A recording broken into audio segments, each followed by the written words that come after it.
India সম্পর্কে উলামায়ে কেরাম বলেছিল এরা কখনো মুসলমানের বন্ধু হতে পারে না। যখন এই কথা বলা হলো তখন ফ্যাসিস্ট সরকার উলামায়ে কেরামের কথা তো মানলই না, বরং উলামায়ে কেরামদেরকে উল্টা জেলের মধ্যে নিয়ে আনিছে। এই কিনা জোরে বলেন, উল্টা জেলে নিয়ে আনিছে। কিন্তু এখন বুঝে এসেছে ইন্ডিয়া আমাদের বন্ধু না দুশ্মন, এটা কি এখন কোনো আলেম বয়ান করে বোঝানোর দরকার আছে? প্রত্যেকটা নাগরিক হারে হারে টের পাচ্ছে ইন্ডিয়া আমাদের কত বড় দুশ্মন। কিন্তু এটা আগে বুঝছে উলামায়ে কেরাম। কেন? কোরআন হাদিস উলামায়ে কেরামের কাছে আছে, নবীদের শিক্ষা আছে। হযরত ইদ্রিস আলাইহিসসালাতু ওয়াসসালামের মূর্তি বানাবার পরামর্শ দিয়েছে শয়তান, অতএব তারা মূর্তি বানালো। আমাদের দেশের মধ্যেও একই সেম, বড় নেতা নাই, নেতারে স্মরণ করতে হবে, অতএব নেতার মূর্তি বানাতে হবে। প্রথম ঘরে, তারপরে বাইরে, তারপরে সংসদের সামনে, তারপরে রাস্তার মোড়ে মোড়ে নেতার মূর্তি বানায় দিতে হবে। কেন? ওই একই কায়দায় ইদ্রিস আলাইহিস সালামের মূর্তি শয়তান যেভাবে পরামর্শ দিয়ে বানানো হয়েছিল এভাবেই বানা হয়েছে। কিন্তু উলামায়ে কেরাম কি বলেছে? মূর্তি বানানো ইসলামে হারাম। জোরে বলেন হালাল না হারাম? জোরে বলেন হালাল না হারাম? ওরা যুক্তি দিয়েছে আমরা পূজার জন্য মূর্তি বানাই না। হ্যাঁ, এখানে দুইটা বিষয়। পূজার জন্য মূর্তি বানানো এটা হলো শিরকি। আর যদি পূজার নিয়ত না থাকে, সম্মানের নিয়ত থাকে, তাইলে হলো গুনাহে কবিরা। নাকি সওয়াব আছে? যেটাই আপনি করেন গুনাহে কবিরা। উলামায়ে কেরাম নিষেধ করলো আপনারা এটা করেন না। ওরা বুঝলো না, উলামায়ে কেরামের উপরে নির্যাতন শুরু হয়ে গেল, জেল জুলুম শুরু হয়ে গেল। রাস্তার মোড়ে মোড়ে আপনারা মূর্তি বানাইলেন, লাভ কি হইল? উলামায়ে কেরামের কথা মানলেন না, নেতার মূর্তি রাস্তায় রাস্তায় বসাইছেন। আর দেখা যায় এমন একটা সময় আসছে দেশের সব জনতা, এমনকি সাথে সেনা সদস্যরা মিলে কুড়াল দিয়া বেরিয়ে বেরিয়ে এই মূর্তিগুলি ভাঙছে। আলহামদুলিল্লাহি নাহমাদুহু ওয়া নাস্তাঈনুহু ওয়া নাস্তাগফিরুহু ওয়া নু'মিনু বিহি ওয়া নাতাওয়াক্কালু আলাইহি ওয়া নাউযু বিল্লাহি মিন শুরুরি আনফুসিনা ওয়া মিন সাইয়্যাতি আ'মালিনা মান ইয়াহদিহিল্লাহু ফালা মুদিল্লা লাহু ওয়া মান ইউদ্লিলহু ফালা হাদিয়া লাহু ونشهد أن لا إله إلا الله وحده لا شريك له الذي أرسله بالحق بشيرا ونذيرا وداعيا إلى الله بإذنه وسراجا منيرا فقد قال الله تبارك وتعالى في كلامه المجيد وفرقانه الحميد أعوذ بالله من الشيطان الرجيم بسم الله الرحمن الرحيم إن الله لا يغفر أن يشرك به ويغفر ما دون ذلك لمن يشاء ومن يشرك بالله فقد افترى إثما عظيما وقال النبي صلى الله عليه وسلم لو كنت أمرت أحدا أن يسجد لأحد لأمرت المرأة أن تسجد لزوجها وقال تعالى في شان حبيبه إن الله وملائكته يصلون على النبي يا أيها الذين آمنوا صلوا عليه وسلموا تسليما بلغ العلا بكماله كشف الدجى بجماله حصلت جميع خصاله صلوا عليه جلتا हुआ سماه कुर्बान मोहम्मद के जलती है सीने में अरमान मोहम्मद के बलागल उला बिकमालिही कशफत दुजा बिजमालिही हसनत जमीउ खसालिही सल्लु अलैहि मुहम्मद की आमद सिराजम मुनीरा बमोमिन व काफिर बशीरन नज़ीरा बलगल उला बिकमालिही कशफत दुजा बिजमालिही हसनत जमीउ खसालिही सल्लु अलैहि मुअज़्ज़ज़ मुकर्रम हज़रत मुसल्लियान किराम प्रथमे अल्लाह सुब्हानहु ताआलार असंख्य अगणित शुकर आदाय करी जिनि आमादेरके मोहब्बत करे भालोबेसे जुम्मार नामाज आदायेर लक्ष्ये यथा समये आल्लाहर घर मस्जिदे हाजिरा देवार तौफिक दान करेছেন सकले एकबार बोली आलহামদুলিল্লাহ। विगत बेश कयेकटी जुमा आलोचना चलतेছিল আল্লাহ তাআলার জাত এবং সিফাত সম্পর্কে। আল্লাহর জাতের সাথে কাউকে শরীক করা যাবে না, তেমনি ভাবে আল্লাহর সিফাত বা গুণের সাথেও কাউকে শরীক করা যাবে না। আল্লাহর জাতের সাথে যেমন শরীক করা যাবে না, সিফাতের সাথে গুণাবলীর সাথেও শরীক করা যাবে না, তেমনি ভাবে আল্লাহর জাতের সাথে যেমন শরীক করা যায় না, আল্লাহর গুণাবলীর সাথে যেমন শরীক করা যায় না, আল্লাহর ইবাদতের মধ্যেও শরীক করা যাবে না। আল্লাহর ইবাদতের মধ্যে কাউকে শরীক করা যাবে না, কারণ শরীক করাটা, শিরিকি করাটা এমন জঘন্যতম পাপ, জঘন্যতম গুনাহ। এই শিরিক করাটাকে আল্লাহ পাক এত ঘৃণা করেন, আল্লাহ পাক ঘোষণা দিয়েছেন সমস্ত গুনাহ শিরিক ছাড়া যা গুনাহ আছে আল্লাহ পাক ইচ্ছা করলে ক্ষমা করেও দিতে পারেন, কিন্তু শিরিকির গুনাহ ক্ষমা করবেন না, আল্লাহ পাক নিজেই ঘোষণা করে দিয়েছেন। এর কত জঘন্যতম গুনাহ। আল্লাহ পাক বলেন ইন্নাল্লাহা লা ইয়াগফিরু আন ইউশরাকা বিহি ওয়া ইয়াগফিরু মা দুনা যালিকা লিমান ইয়াশা। নিশ্চয়ই শিরিকি ছাড়া যত গুনাহ আছে আল্লাহ পাক ক্ষমা করে দিতে পারেন, কিন্তু শিরিকির গুনাহ আল্লাহ সুবহানাহু তাআলা মাফ করেন না। অতএব শিরিকি থেকে আমাদের যেভাবেই হোক বিরত থাকতে হবে। শিরিকি মানে আল্লাহর সাথে অংশীদার স্থাপন করা।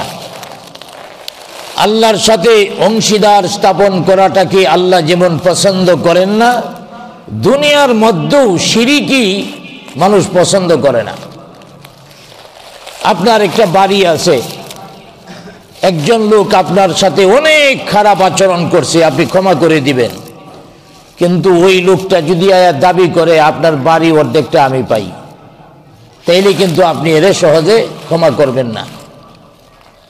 তেমনি ভাবে একজন স্বামী তার স্ত্রীর সমস্ত অপরাধ ক্ষমা করে দেয় মুহূর্তের মধ্যে, কিন্তু স্বামী যদি আইসা দেখে আরেকজন পুরুষকে নিয়ে খারাপ কাজের মধ্যে লিপ্ত আছে, তাইলে স্বামী এই স্ত্রীকে ক্ষমা করবে? টাকা পয়সা নষ্ট করছে, অন্যান্য অপরাধ করেছে, সব অপরাধ ক্ষমা করে দিবে। শুধু মানুষ নয়, জীব জানোয়ার যারা জোড়ায় জোড়ায় চলে, এই জীব জানোয়ারও তার সাথীর সাথে আরেকজন সাথী এইসা মিলিত হোক এটা চায় না। তবে আমাদের মানুষের মধ্যে কিছু বেহায়া মানুষ তৈরি হয়েছে, মাঝে মাঝে শোনা যায় বউ বদলানির অনুষ্ঠান করে। নাউজুবিল্লাহ বলবেন না? বউ বদলায়, তাও অনুষ্ঠান করে বউ বদলায়। আরে ওদের রুচি তো পশু পাখি থেকেও খারাপ। একটা গোয়ালের মধ্যে যদি ষাঁড় থাকে, গাভী থাকে, অন্য বাড়ির ষাঁড় এই গোয়ালে প্রবেশ করুক, এই বাড়ির ষাঁড়টা পছন্দ করে না। তেমনি ভাবে সকল জানোয়ার যেগুলি জোড়ায় জোড়ায় চলে, এগুলি আরেকটা পশু আসুক পছন্দ করে না। আর তুমি মানুষ হইয়া বউ বদলানির অনুষ্ঠান করো, এদের ব্যাপারে আল্লাহ পাক কোরআনে বলেছেন, উলাইকা কাল আনআম বাল হুম আযাল। আল্লাহ পাক বলেন এরা চতুষ্পদ জন্তুর মতো, এমনকি তাদের চেয়ে আরো নিকৃষ্ট। আরে জন্তুর মধ্যে, পশু পাখির মধ্যেও তো একটা আত্মমর্যাদা আছে, ওই লোকগুলির মধ্যে তাও নাই। অতএব জানোয়াররাও নিজের সাথে শরীক পছন্দ করে না। আর আল্লাহ পাক যিনি সব কিছু সৃষ্টি করেছেন, তার সাথে শরীক এটা পছন্দ করবে প্রশ্নই আসে না। এই শিরকি শুরু হলো কবে থেকে? পৃথিবীর ইতিহাস যদি আমরা গবেষণা করি, তাহলে দেখা যায় পৃথিবীর প্রায় শুরু থেকেই শিরকি শুরু হয়েছে। হযরতে আদম আলাইহিসসালাতু ওয়াস সালামের এক সন্তান ছিল আল্লাহর নবী হযরতে শীশ আলাইহিস সালাম। শীশ আলাইহিস সালামের বহু পরে একজন নবী ছিলেন যার নাম ইদ্রিস আলাইহিস সালাম। ইদ্রিস আলাইহিস সালাম সম্পর্কে কোরআনুল কারীমের মধ্যে আল্লাহ পাক বলেছেন, ওয়ারাফা'নাহু মাকানান আলিয়্যা। আল্লাহ পাক তাকে উচ্চ মর্যাদা দান করেছেন, অর্থাৎ উপরে নিয়ে নিয়েছেন, আসমানের উপরে আছে তিনি। তো হযরতে ইদ্রিস আলাইহিস সালামকে আসমানে নেওয়ার ব্যাপারে দুইটা রিওয়ায়াত রয়েছে। একটা হলো জীবিত থাকতেই হযরতে ইদ্রিস আলাইহিস সালামকে আল্লাহ পাক আকাশের উপরে উঠিয়ে নিয়েছেন। আরেকটা রিওয়ায়াত অনুযায়ী ইদ্রিস আলাইহিস সালাম স্বাভাবিকভাবে মৃত্যুবরণ করেছেন। মৃত্যুবরণ করার পরে ইদ্রিস আলাইহিস সালামকে আল্লাহ পাক আকাশে উঠিয়ে নিয়েছেন। যাক, ইন্তেকালের পরে আকাশে উঠিয়ে নিক আর আগেই উঠিয়ে নিক, আকাশে যে উঠায় নিছে এটা কোরআনে বর্ণিত আছে। হযরত ইদ্রিস আলাইহিস সালামকে যখন আকাশে উঠিয়ে নেওয়া হলো, তখন তার কিছু ভক্তবৃন্দ, পৃথিবীতে যত নবী এসেছেন তাদের কিন্তু কিছু ভক্তবৃন্দ ছিল, আবার দুশমন বাহিনীও ছিল, ঠিক কিনা জোরে বলেন? নবীদের পক্ষে বিপক্ষে ছিল, যেমনি ভাবে এখন আলেমদের পক্ষেও আছে বিপক্ষেও আছে, নাকি বিপক্ষে নাই? বিপক্ষেও আছে, এমনকি মুসলমান তারপরেও বিপক্ষে। কেন বিপক্ষে? এর মূল কারণ একটাই, সমস্ত নবী রাসূলগণ তাওহীদের পক্ষে কথা বলেছেন, শিরিকের বিরুদ্ধে কথা বলেছেন, আর আমাদের নবীর পরে তো আর কোনো নবী আসবে না। অতএব উলামায়ে কেরাম সেই দায়িত্ব পালন করবে, আসতেছে, এই কথা পরে বলবো। তো তো হযরত ইদ্রিস আলাইহিস সালামের ভক্তরা কি করলো দেখেন। ইদ্রিস আলাইহিস সালামের ভক্তদের মগজের মধ্যে, মস্তিষ্কের মধ্যে একটা ভাইরাস ঢুকাই দিল। ভাইরাসটা ঢুকাইছে মিস্টার ইবলিস, শয়তান। কি ভাইরাস ঢুকাইছে? তোমাদের মধ্য থেকে ইদ্রিস আলাইহিস সালাম চলে গেছেন, আল্লাহ পাক আকাশে উঠায় নিছেন, এত মর্যাদা সম্পন্ন লোক, আরে তোমরা তাকে মহব্বত করতা, ভালোবাসতা, অতএব এই ভালোবাসাটা অটুট রাখার দরকার। অতএব তোমরা একটা কাজ করো, ইদ্রিস আলাইহিস সালামের একটা মূর্তি তৈরি করো, তোমাদের সামনে রাখো, তাইলে কিছুটা হলেও তোমাদের মনটা শান্তি পাবে। শয়তানের প্রাথমিক পরামর্শটা কিন্তু সুন্দর, কিন্তু এর ভিতরে ছিল বড় একটা চক্রান্ত, ঠিক কিনা জোরে বলেন। এই জাতির মধ্যে যখনই কোনো ষড়যন্ত্র চক্রান্ত শুরু হয়, তখনই উলামায়ে কেরাম বুঝতে পারে কোরআন হাদিসের মাধ্যমে, তখনই জাতির সামনে প্রকাশ করে যে এটা আমাদের জন্য শোভনীয় নয়। যেমন ইন্ডিয়া সম্পর্কে উলামায়ে কেরাম বলেছিল এরা কখনো মুসলমানের বন্ধু হতে পারে না। যখন এই কথা বলা হলো, তখন ফ্যাসিস্ট সরকার উলামায়ে কেরামের কথা তো মানলই না, বরং উলামায়ে কেরামদেরকে উল্টা জেলের মধ্যে নিয়ে আনিছে। এই কিনা জোরে বলেন, উল্টা জেলে নিয়ে আনিছে। কিন্তু এখন বুঝে এসেছে ইন্ডিয়া আমাদের বন্ধু না দুশ্মন, এটা কি এখন কোনো আলেম বয়ান করে বোঝানোর দরকার আছে? প্রত্যেকটা নাগরিক হারে হারে টের পাচ্ছে ইন্ডিয়া আমাদের কত বড় দুশ্মন। কিন্তু এটা আগে বুঝছে উলামায়ে কেরাম। কেন? কোরআন হাদিস উলামায়ে কেরামের কাছে আছে, নবীদের শিক্ষা আছে। হযরত ইদ্রিস আলাইহিস সালামের মূর্তি বানাবার পরামর্শ দিয়েছে শয়তান, অতএব তারা মূর্তি বানালো। আমাদের দেশের মধ্যেও একই সেম, বড় নেতা নাই, নেতারে স্মরণ করতে হবে, অতএব নেতার মূর্তি বানাতে হবে। প্রথম ঘরে, তারপরে বাইরে, তারপরে সংসদের সামনে, তারপরে রাস্তার মোড়ে মোড়ে নেতার মূর্তি বানায় দিতে হবে। কেন? ওই একই কায়দায় ইদ্রিস আলাইহিস সালামের মূর্তি শয়তান যেভাবে পরামর্শ দিয়ে বানানো হয়েছিল এইভাবেই বানা হয়েছে। কিন্তু উলামায়ে কেরাম কি বলেছে? মূর্তি বানানো ইসলামে হারাম। জোরে বলেন হালাল না হারাম? জোরে বলেন হালাল না হারাম? ওরা যুক্তি দিয়েছে আমরা পূজার জন্য মূর্তি বানাই না। হ্যাঁ, এখানে দুইটা বিষয়। পূজার জন্য মূর্তি বানানো এটা হলো শিরকি, আর যদি পূজার নিয়ত না থাকে, সম্মানের নিয়ত থাকে, তাইলে হলো গুনাহে কবিরা। নাকি সওয়াব আছে? যেটাই আপনি করেন গুনাহে কবিরা। উলামায়ে কেরাম নিষেধ করলো আপনারা এটা করেন না। ওরা বুঝলো না, উলামায়ে কেরামের উপরে নির্যাতন শুরু হয়ে গেল, জেল জুলুম শুরু হয়ে গেল। রাস্তার মোড়ে মোড়ে আপনারা মূর্তি বানাইলেন, লাভ কি হইল? উলামায়ে কেরামের কথা মানলেন না, নেতার মূর্তি রাস্তায় রাস্তায় বসাইতেন। আর দেখা যায় এমন একটা সময় আসছে দেশের সব জনতা, এমনকি সাথে সেনা সদস্যরা মিলে কুড়াল দিয়া বেরিয়ে বেরিয়ে এই মূর্তিগুলি ভাঙছে।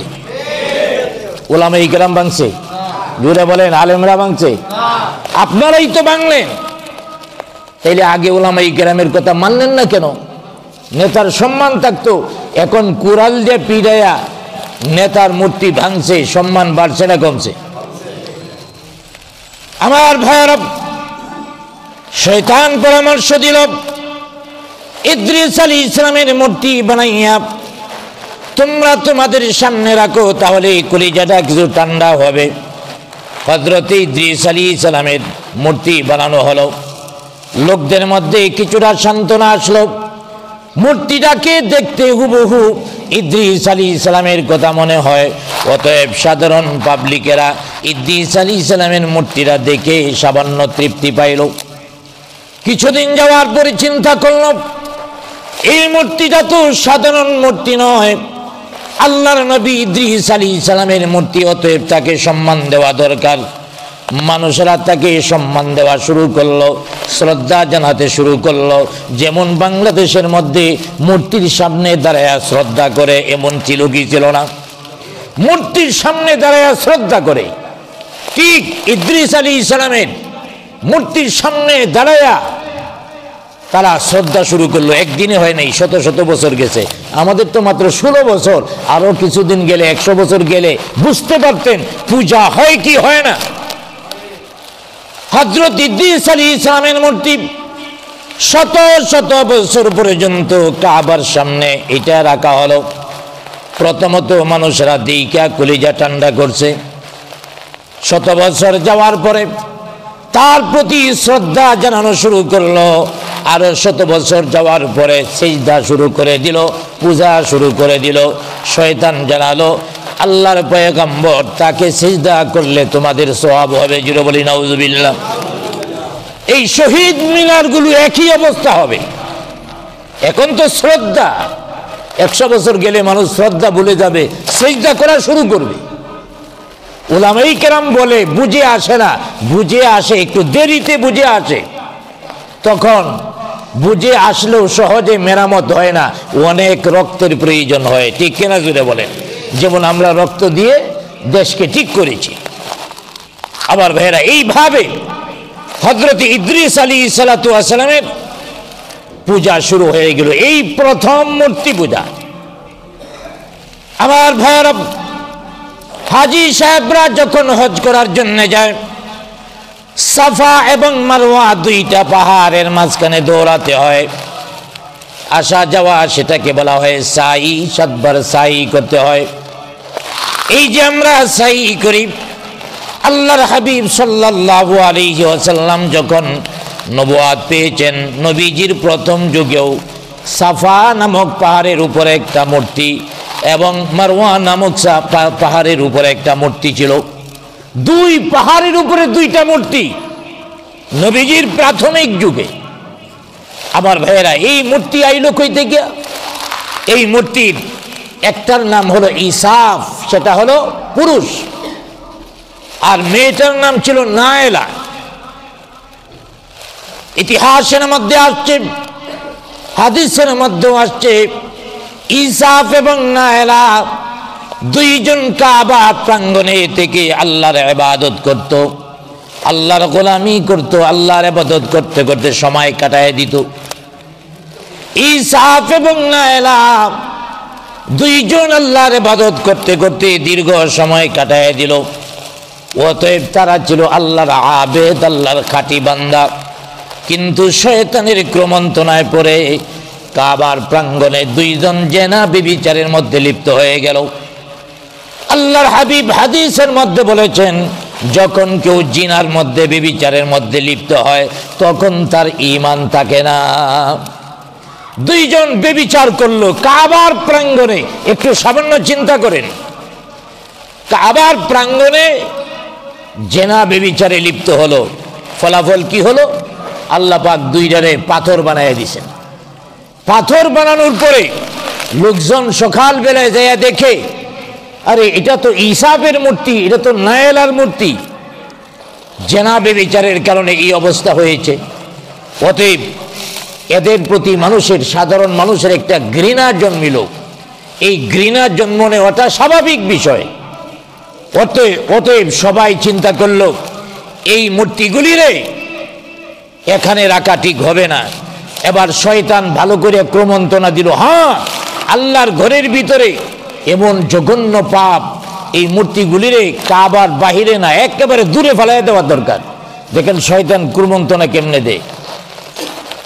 আবার দূরে ফেলাই দেওয়ার পরে আবার দিল যে এইটাও হয় নাই, কি করতে হবে? এত জঘন্য পাপ করছে, অতএব এই 2টারে গলার মধ্যে দড়ি লাগায়া হেরেমের দরওয়াজার সামনে রাইখা দিবে। আর মানুষ যখন হেরেমে ঢুকবে, জুতা দেয়া ফিরাইয়া ফিরাইয়া ঢুকবে। কাজটা ভালো না খারাপ? প্রথম দৃষ্টিতে বোঝা যায় খারাপ। মানুষ ঢুকবে, জুতা দিয়ে ফিরাইবে, বের হবে, জুতা দিয়ে ফিরাইবে। বুদ্ধিটা দিছে শয়তান। এইভাবে শত বছর যখন চলে গেল, মানুষ আস্তে আস্তে আস্তে আস্তে ইতিহাস বলে গেল। মানুষের আবেগ কিন্তু সবসময় সমান থাকে না। অতএব এরে জুতা দিয়ে ফিটানোর আবেগ নষ্ট হয়ে গেল। এখন আর কেউ জুতা দিয়ে ফিটায় না। আরো গেল গা শত বছর, মানুষ ইতিহাস সম্পূর্ণভাবে ভুলে গেছে। এবার কিছু লোকের মধ্যে প্রশ্ন তৈরি হলো, কোনো মূর্তি কাবার সামনে নাই, এই দুইটা মূর্তি আছে হেরেমের সামনে। এর কারণটা কি? অবশ্যই দুইটা মূর্তি মনে হয় কোনো মূল্যবান, মর্যাদা, সম্মান প্রাপ্ত কোনো মূর্তি। আবার একদলে বলতেছে কয় না, এগুলির জুতাতে পিটানো হইতো। উলামায়ে কেরামের মতো যারা, ওরা বললো জুতাতে পিটানো হইতো।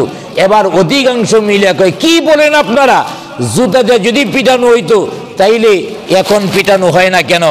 আর কাবার সামনে রেখে দেওয়া হয়েছে, আর কোনো মূর্তিরে রাখা হয় না। অতএব এগুলি মর্যাদা এবং সম্মান প্রাপ্ত।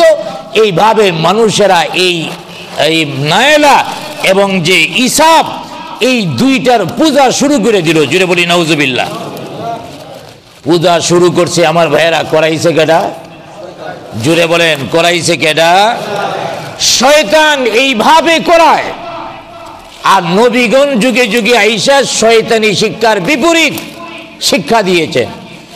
সর্বশেষ আমাদের নবী এসেছেন। আমাদের নবী এসে কি বললেন? আনা খাতামান নবী লা নবিয়্যা বাদি, আমি হলাম সর্বশেষ নবী, আমার পরে আর কোনো নবী আসবে না। আমাদের নবীর পরে আর কোনো নবী আসবে? জুড়ে বলেন, নবী আসবে। তাইলে এই দ্বীনের কাজগুলি কারা করবে? এই দ্বীনের কাজগুলি করবে নায়ক অনন্ত জলিল, নাকি? এই দ্বীনের কাজগুলির দায়িত্ব পালন করবে ইঞ্জিনিয়ার আসিফ। এই দ্বীনের কাজগুলি করবে জেলা আওয়ামী লীগের সভাপতি। এখন তো ওরাই করতেছে।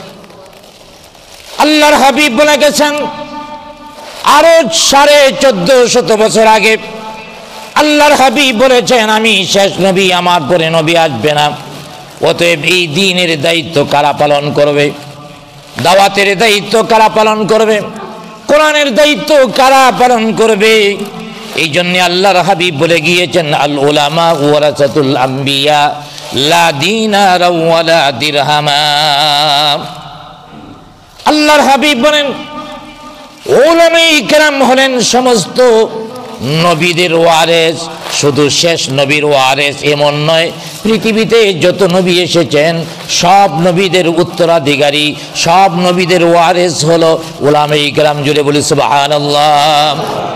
নবীদের ওয়ারেস উলামায়ে কেরাম।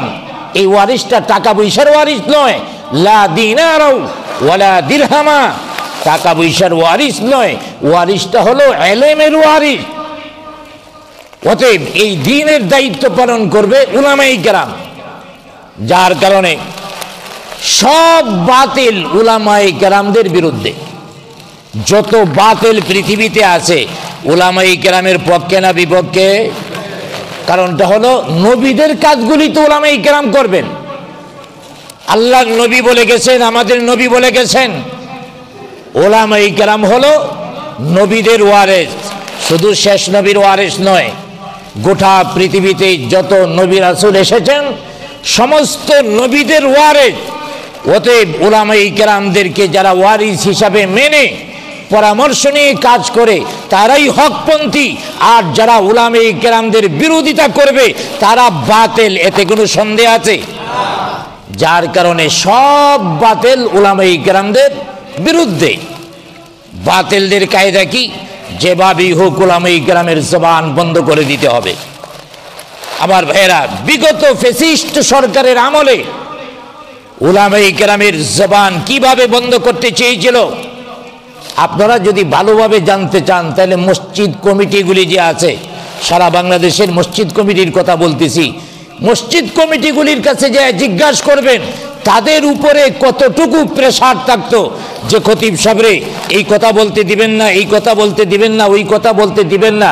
এইভাবে কমিটিকে প্রেসার দিত উলামায়ে কেরামদেরকে যেন কথা জবান দিয়া যেন কোরআন হাদিসের কথা বলতে না পারে। আমার ভাইয়েরা, উলামায়ে কেরামের দুইটা দায়িত্ব মৌলিকভাবে। একটা হলো কোরআন হাদিসের সঠিক কথাগুলি মুসলমানদের সামনে উপস্থাপন করা, ঠিক কিনা জোরে বলে। আবার সাথে সাথে চোরেরা যেন চুরি করতে না পারে, ডাকাত যেন ডাকাতি করতে না পারে।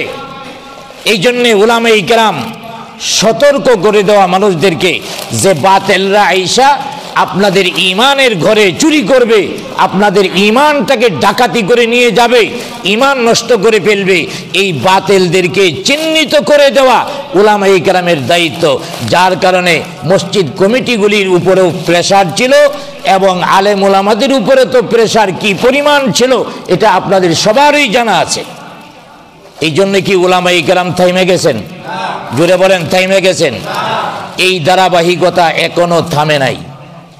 এখনো আমার ভাইরা, যেহেতু আমি টেমরা ইমাম পরিষদের সভাপতি, সকল ইমামরা দুঃখ কষ্টের কথা আমাকে বলে, এখনো এই ফেসিস্ট বিদায় হয়েছে, ফেসিস্টের দূষর যারা আছে দেশটার মধ্যে একটা অশান্তি তৈরি করার জন্যে তারা বিভিন্নভাবে কাজ করছে।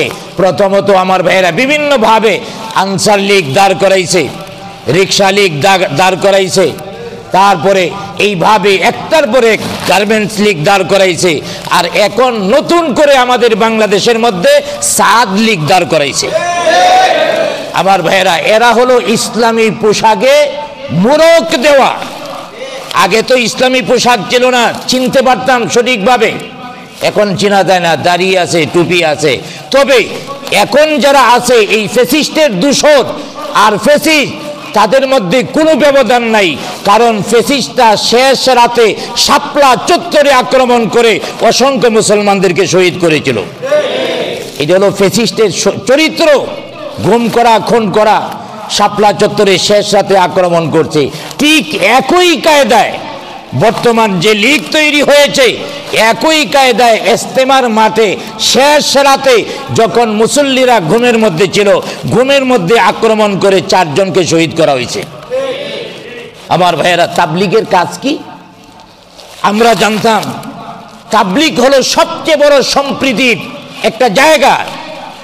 তাবলীগের ভাইদের গালি দিলে তারা কখনো উত্তর দেয় না, এটার নাম হলো তাবলীগ। তাবলীগের ভাইয়েরা পিঠের মধ্যে হাত দিয়ে বলে, ভাই নামাজে চলেন, মসজিদে চলেন, এর নাম হলো তাবলীগ। মানুষের পিঠে হাত দিয়া মসজিদে নিয়ে আসা, এর নাম হলো তাবলীগ। মাথার মধ্যে বাড়ি দেওয়া, মানুষ খুন করা তাবলীগের কাজ হইতে পারে না, ঠিক কিনা যেটা বলে। অতএব এই সমস্ত তাবলীগ যারা করবে, এদের কোনো জায়গার মধ্যে বাংলাদেশের স্থান নাই। তাবলীগ করবেন পিঠের মধ্যে হাত দিয়া, মাথায় বাড়ি দিয়া না। আপনারা 4 জন মানুষকে খুন করলেন। দেশের মানুষ এখন বুঝে গেছে, সকল পত্র পত্রিকা এবং মিডিয়ার খবরে জানা গেছে সব করাইতেছে এদের ভারতে। কারণ দেখছে রিক্সা লীগ, গার্মেন্ট লীগ, আনসার লীগ যত আছে সব ব্যর্থ হয়ে গেছে। এখন টুপিওয়ালা, দাড়িওয়ালা আব্দুল্লাহ ইবনে সাবায়ের মতো তাদের নামায় দেওয়া হয়েছে। আব্দুল্লাহ ইবনে সাবা কারা? আব্দুল্লাহ ইবনে সাবা ছিল বড় একজন মুনাফিক, যার কাজই ছিল বিভিন্ন প্রদেশের মধ্যে বিশৃঙ্খলা তৈরি করা। ইরাকে যায় কইতো উসমান রাদিয়াল্লাহু তাআলা আনহু যে খলিফা হয়েছে, উনি তো শুধু নিজের আত্মীয় স্বজনদের সুযোগ সুবিধা দেয়, উনি স্বজনপ্রীতি করে। অতএব ইরাকের মধ্যে উসমান রাদিয়াল্লাহু তাআলা আনহুর বিরুদ্ধে খেপাইতো। আবার মদিনায় আসতো, আয়েশা উসমান রাদিয়াল্লাহু তাআলা আনহুরে বলতো যে ইরাকের লোকেরা তো আপনার বিরুদ্ধে সমালোচনা করে, আপনার শাসন চায় না। আমার ভাইয়েরা, এখন যারা তাবলীগের নামে মানুষ খুন করে, ওরা আব্দুল্লাহ ইবনে সাবার চেয়ে কোনো অংশে কম নয়। আব্দুল্লাহ ইবনে সাবা এইভাবে যুদ্ধ লাগায়া অসংখ্য মানুষদেরকে মেরেছে। ওদেরও মূল টার্গেট হলো উলামায়ে কেরাম। বিভিন্ন মসজিদে সভাপতি সেক্রেটারি হিসাবে যায় বলে, হুজুর খতিব সাহেবরে বলে দিবেন যেন আমাদের বিরুদ্ধে কিছু না বলে। তোমরা যদি শয়তানি করো তাহলে আমরা বলবো না? তোমরা যদি মানুষের ঈমান নষ্ট করো তাহলে উলামায়ে কেরামের দায়িত্ব বলার আছে না নাই? আরে 16 বছর ফেসিস্টরা থামাইতে পারলো না, আর আপনারা থামাইয়ে দিবেন আমাদেরকে? অতএব সরকারও বুঝতে পেরেছে, জাতিও বুঝতে পেরেছে, আর এখন গোটা জাতির একটা বিষয়ের মধ্যে ঐক্যমত্য হওয়ার দরকার। ভারত বিভিন্নভাবে, শুধু এটি শেষ নয়, ভারত বিভিন্নভাবে আমাদের বিরুদ্ধে ষড়যন্ত্র চক্রান্ত চালাচ্ছে। গোটা জাতি এ ব্যাপারে ঐক্যমত্য থাকতে হবে। আমার রাজনৈতিক দর্শন ভিন্ন থাকতে পারে, কিন্তু আমার দেশকে বাঁচাবার জন্য আমরা সব এক হয়ে যাব। আমার দেশের বেলায় কাউকে ছাড় নাই, কারণ আল্লাহর হাবিব বলেছেন হুব্বুল ওয়াতনি বিল ঈমান, দেশকে ভালোবাসা, মাতৃভূমিকে ভালোবাসা ঈমানের অংশ। অতএব আমি মাতৃভূমিকে ভালোবাসবো। এই মাতৃভূমি রক্ষার জন্যে যত ধরনের ষড়যন্ত্রকারী চক্রান্তকারী আসুক, আক্রমণ করুক, আমরাও তাদেরকে ছেড়ে দিব না। যতক্ষণ পর্যন্ত জীবন থাকে ততক্ষণ পর্যন্ত আমরা লড়বো ইনশাআল্লাহ। মনে করতে পারেন হুজুর এটা তো একটা কথার কথা, বক্তৃতা দিলেন, তাইলে বাস্তবতা শোনেন। আমার ভাইয়েরা, এই গোটা ভারতবর্ষকে যখন ইংরেজরা দখল করে নিল, অনেকেই মনে করে উলামায়ে কেরামের কথা হলো ফাঁকা বলি। ফাঁকা বলি না, বাস্তবতা একটু চিন্তা করেন। গোটা ভারতবর্ষ দখল করে নিয়েছিল ইংরেজরা। 200 বছর পর্যন্ত তারা শাসন করেছে। এই ইংরেজদেরকে ভারতবর্ষ থেকে কারা তাড়াইছে একটু ইতিহাস গাইতে দেখেন। ওই ধুতি পরনেওয়ালা ব্রাহ্মণ্যবাদীরা ভারতবর্ষ থেকে ইংরেজদেরকে তাড়াতে পারে নাই। এবং ভারতবর্ষের যারা বুঝমান রাজনীতিবিদ, আমার ভাইয়েরা, রাহুল গান্ধী সহ যত দল আছে, বিজেপি, এই চা বিক্রেতা, মোদি ছাড়া যত রাজনৈতিক দল ইন্ডিয়াতে আছে, সবাই এটা স্বীকার করে যে ব্রিটিশ বিরোধী আন্দোলনে 75% লোক মুসলমান থেকে মরেছে। জুড়ে বলি আলহামদুলিল্লাহ। কেন, তখন কি ভারতবর্ষে মুসলমান বেশি ছিল? না, তখনও এমনই কম ছিল। তাইলে 75% মুসলমান মরল কেন? হিন্দু বেশি মরার কথা, কারণ হিন্দুরা বেশি। আসলে হিন্দুরা ওই আন্দোলনে একত্রতা পোষণ করলেও সামনাসামনি যুদ্ধে তারা যায়নি, যার কারণে তাদের মৃতের সংখ্যা একেবারে নগণ্য, যদিও তাদের সংখ্যা বেশি। আমার ভাইয়েরা, যার কারণে মুসলমানদের সংখ্যা কম থাকা সত্ত্বেও মুসলমানরা ক্ষমতায় ছিল। যুগের পর যুগ মুসলমান ভারত শাসন করেছে, তখনও মুসলমান কম ছিল। আর মুসলমান এমন একটা জাতি, তখন যদি মুসলমানরা চেষ্টা করত এই ভারতবর্ষ থেকে পিঠায়া খুন করে, যেহেতু রাষ্ট্রীয় ক্ষমতায় আমরা, হিন্দুদেরকে শেষ করে দিব, কিন্তু এটা করে নাই। কারণ মুসলমানরা কোনো জাতির উপরে নির্যাতন পছন্দ করে না। আমার ভাইয়েরা, তাইলে এই ভারতবর্ষ থেকে ব্রিটিশদের তারাইছিল কেনা জানেন? উলামায়ে দেওবন্দ। সুবহানাল্লাহ বলেন। আবার ভাইয়েরা, যাদের ত্যাগে এদেশ পেলাম, একটা বই আছে ইতিহাসের বই। এই বইটা যদি আপনারা পড়েন, যাদের ত্যাগে এদেশ পেলাম, এই বইটা যদি আপনারা পড়েন তাহলে দেখবেন এই বইয়ের মধ্যে আছে ব্রিটিশ বিরোধী আন্দোলন যখন শুরু হয়েছিল, একদিনে গাছের মধ্যে লটকানো লাশের সংখ্যা ছিল, উলামায়ে কেরামের সংখ্যা ছিল 14,000। 14,000 আলেমদেরকে এক রাতে গাছের মধ্যে ঝুলাইয়া ফাঁসি দেওয়া হয়েছিল। কেন? হিন্দুদের তো মারল না। কারণ ব্রিটিশরাও জানছিল মাতৃভূমির জন্যে একমাত্র যুদ্ধ প্রকৃতপক্ষে করলে মুসলমানই করবে, আর মুসলমানরা করবে আলেম উলামাদের আদেশে। অতএব আলেমদের তারা মেরেছে। অতএব প্রতিটা যুগে সকল বাতিলপন্থীদের দুশ্মন হলো উলামায়ে কেরাম। ঠিক কিনা জোরে বলেন? বাতিলপন্থীরা উলামায়ে কেরামদেরকে দুশ্মন মনে করে, কারণ জানে উলামায়ে কেরাম রাজনৈতিক ক্ষেত্র হোক আর দেশের মাটির ক্ষেত্রে হোক, কোনো দিক থেকেই উলামায়ে কেরাম ছাড় দেয় না। সেই উলামায়ে কেরামের বিরুদ্ধে প্রতিটা যুগে যুগে ব্রিটিশ থেকে, এর আগে তো বাদই দিলাম, ব্রিটিশ থেকে শুরু করে প্রতিটা যুগে যুগে উলামায়ে কেরামদের বিরুদ্ধে যত বাতিল আছে সব বাতিল একত্রিত হয়ে কাজ করেছে। কিন্তু উলামায়ে কেরাম জীবন দিয়েছে, রক্ত দিয়েছে, পঙ্গুত্ব বরণ করেছে, কিন্তু বাতিলের সাথে আপোষ করে নাই। আপনারা কি মনে করেন এখন আপনারা ওই টুপিওয়ালা সন্ত্রাসী যারা আপনাদের সাথে আমরা আপোষ করে ফেলবো, এটা কখনোই হতে পারে না। আমার ভাইয়েরা, এই যে ষড়যন্ত্র চক্রান্ত চলছে, তাদের মাধ্যমে আবার দেশের মধ্যে একটা অস্থিতিশীল পরিবেশ তৈরি করা, অতএব ওরা যেন এটা করতে না পারে, দেশের সমস্ত মুসলমান ঐক্যবদ্ধ হওয়ার দরকার আছে না নেই? জোরে বলেন, আছে না নাই? অতএব আল্লাহ পাক এই সমস্ত সন্ত্রাসীদের থেকে হেফাজত করুক। আমার ভাইয়েরা, আমাদের দেশের মধ্যে তাবলীগের কাজ চলতেছে, গোটা বিশ্বে চলতেছে। এই তাবলীগ কে শুরু করেছেন? তাবলীগ তো নবীর আমল থেকে আছে, কিন্তু বর্তমান যে সিস্টেমটা, দাওয়াতের সিস্টেম, এই সিস্টেমটা চালু করেছেন হযরত মাওলানা ইলিয়াস রহমাতুল্লাহ আলাই। ইলিয়াস রহমাতুল্লাহ আলাই কে? যিনি দারুল উলুম দেওবন্দের ছাত্র। অতএব দারুল উলুম দেওবন্দ থেকে এই সিস্টেমটা চালু হয়েছে। দারুল উলুম দেওবন্দের উলামায়ে কেরাম যেদিকে তাকে, আমরা সেদিকে থাকতে রাজি আছি। জোরে বলেন, থাকতে রাজি আছি। আলেম উলামা যেদিকে, আরো জোরে বলেন, আলেম উলামা যেদিকে, আলেম উলামা নাই যেদিকে। আরে উলামায়ে কেরামই তো কোরআন হাদিস আমাদের সামনে উপস্থাপন করেছে। যে উলামায়ে কেরাম আমাদের সামনে কোরআন হাদিস উপস্থাপন করেছে এবং দ্বীনের জন্য যারা জেল কেটেছে, দ্বীনের জন্য যারা ফাঁসির কাস্টে ঝুলেছে, দ্বীনের জন্য যারা হাসি মুখে জীবন দিয়ে দিয়েছে, এদের বাদ দেয়া আমরা বুঝি ওই নায়ক অনন্ত জলিল ইঞ্জিনিয়ার, এদের অনুসরণ করব, এটা হতে পারে না। মুসলমান উলামায়ে কেরামের হাত ছেড়ে দিবে, পথভ্রষ্ট হয়ে যাবে। কারণ নবীজি বলে গেছেন, আল উলামা ওয়ারাসাতুল আম্বিয়া লা দিনারা ওয়ালা দিরহামা। অতএব উলামায়ে কেরাম সবসময় বাতিলটাকে ছিনায়া দিয়ে ওরা বাতিল, ওদের ধারে কাছে যাওয়া যাবে না। অতএব তাবলীগের নামে যারা হত্যা করে, এদের কোনো কর্মসূচিতে আমরা অংশগ্রহণ করব না। জোরে বলেন, রাজি আছেন?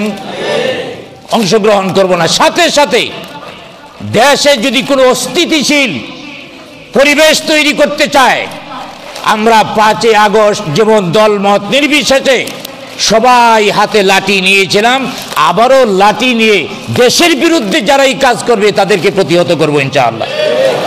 আমার ভাইয়েরা, আমি বলতেছিলাম এই শিরকি সম্পর্কে আল্লাহর নবী বললেন, তোমরা যে এই যে ইসাফ এবং নায়েলা দুইটার মূর্তি, একটার মূর্তি বানাইছ, ওই সাফার মধ্যে রাখছো একটা, আর মারওয়ার মধ্যে রাখছো আর আরেকটা, রাখা পর্যন্ত শেষ নয়, ওই সাফা নামক পাহাড়ে যায়, ওখানে যায় ওইটারে পূজা করে, আবার মারওয়া নামক পাহাড়ের মধ্যে যায় পূজা করে।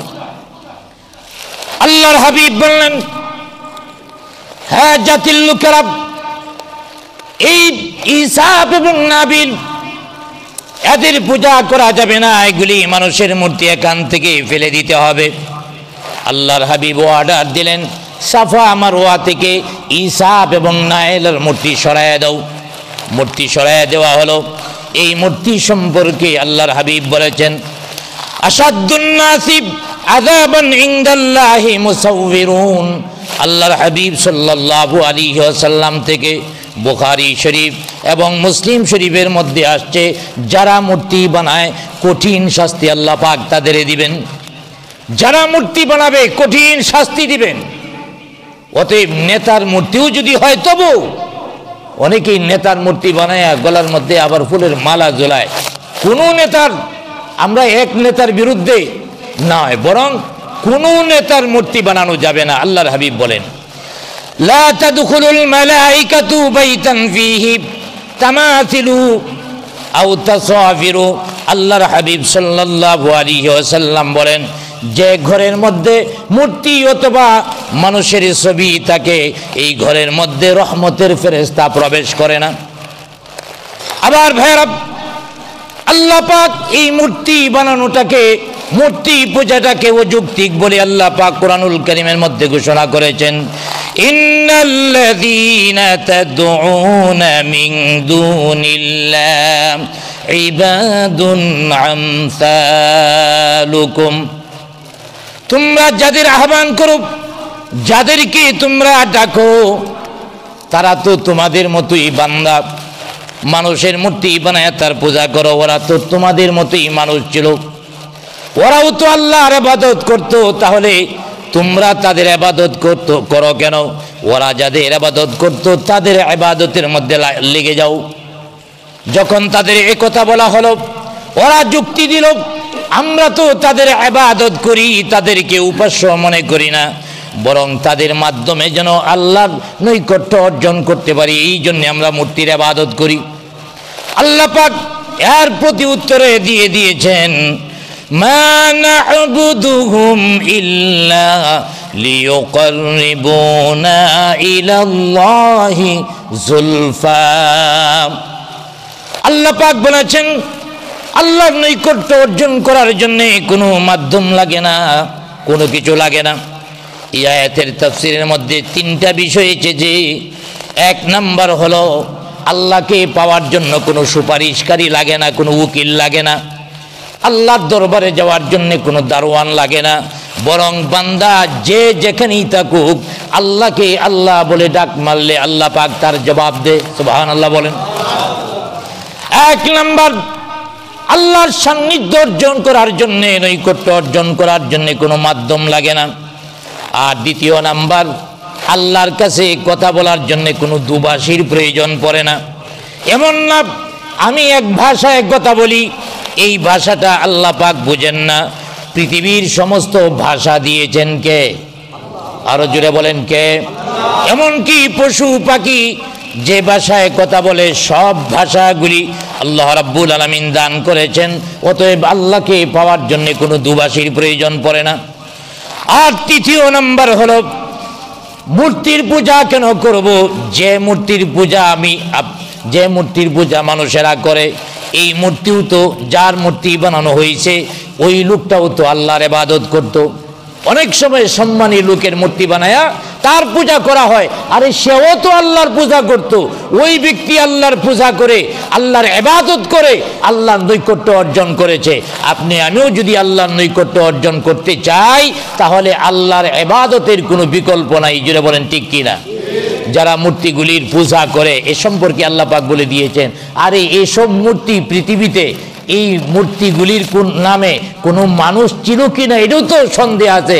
কোনো মানুষ ছিল না, এইগুলি মানুষেরা বানায় নিছে। আল্লাহ পাক বলেন, ইন হিয়া ইল্লা আসমাউন সাম্মাইতুমুহা আনতুম ওয়া আবাউকুম মা আনজালাল্লাহু বিহা মিন সুলতান।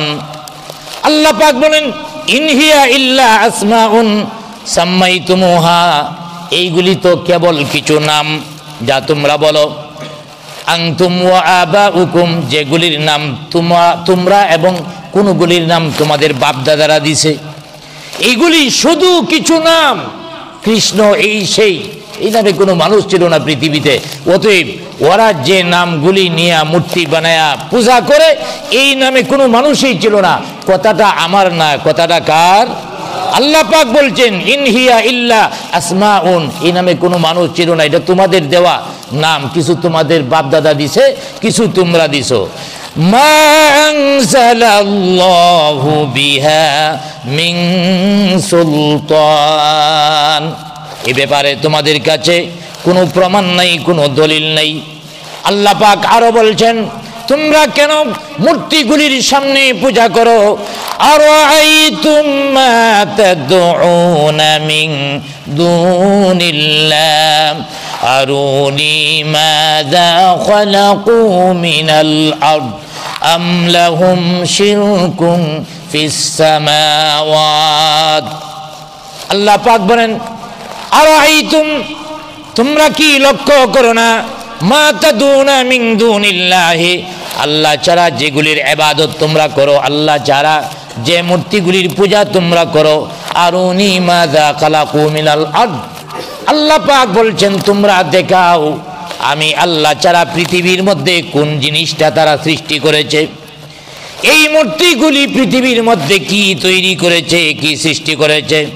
আম লাহুম শিরকুন ফিস সামাওয়াত, পৃথিবীর মধ্যে যেমন সৃষ্টি করতে পারে নাই, তেমনি আকাশের কোনো কাজের মধ্যে তাদের কোনো অংশীদারিত্ব নাই। পৃথিবীতেও কোনো জিনিস বানাইতে পারে নাই, আকাশেও কোনো জিনিস তারা বানাইতে পারে নাই। তাইলে এদের ইবাদত কেন? এরা তো এত দুর্বল, এত অথর্ব। আল্লাহ পাক বলছেন ওয়া ইয়াসলুবুহুমুজ যুবাবু শাইআ লা ইস্তানকিযুহু মিনহু।